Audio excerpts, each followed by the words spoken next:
By United States Senator Tom Cotton. Good morning, Senator. Thanks for joining me today. Good morning, Hugh. The crisis on the Korean Peninsula is actually a crisis when they launch 4 intercontinental ballistic missile capable possible, and 3 of them land in Japan's exclusive economic zone. I see we have sent a THAAD system overnight. What else do we need to do?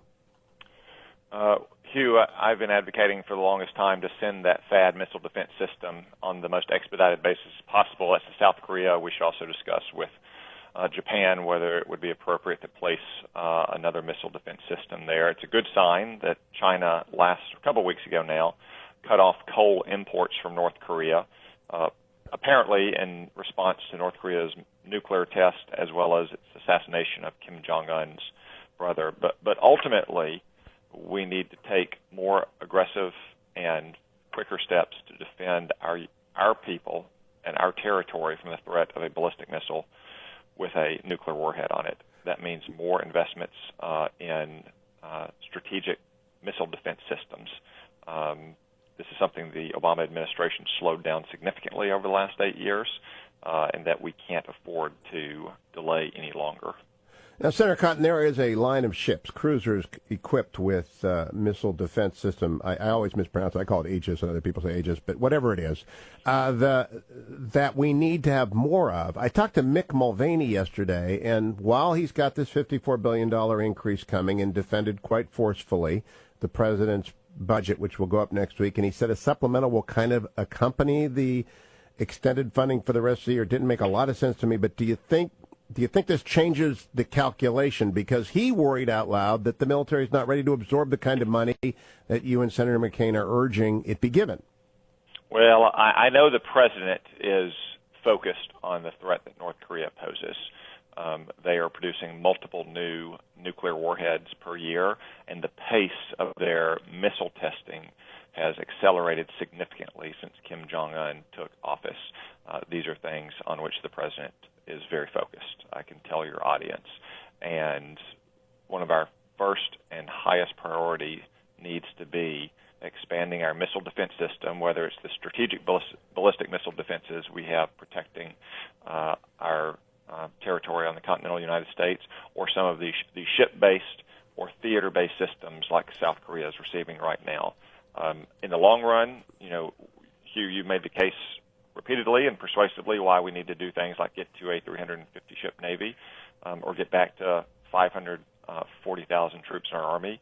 But the threat of North Korea's nuclear program is real and imminent.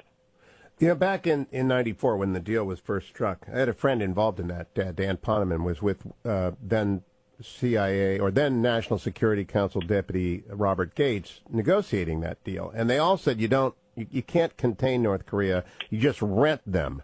Do you believe that? Is there any way to actually do regime change without unleashing what the People's Republic is afraid of, which is a refugee crisis beyond anything the world's actually ever seen?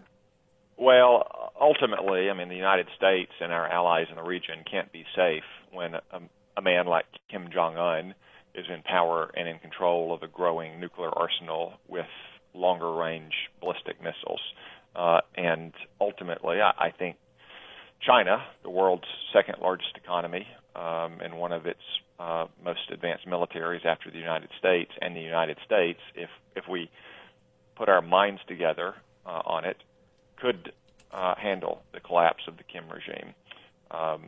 China, though, is reluctant to have South Korea unify with North Korea and have a democratically elected government aligned with the United States on its border. But ultimately, North Korea's threats are creating situations in East Asia that China doesn't want to see. China, for instance, is very opposed to the deployment of a missile defense system to South Korea, in no small part because they fear it threatens their strategic nuclear arsenal.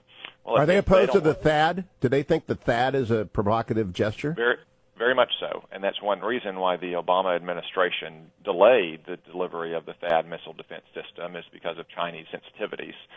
They announced it at the very end of the administration. They didn't move forward with it. I'm glad to see President Trump is moving forward with it. I'd like to see it move forward as quickly as possible.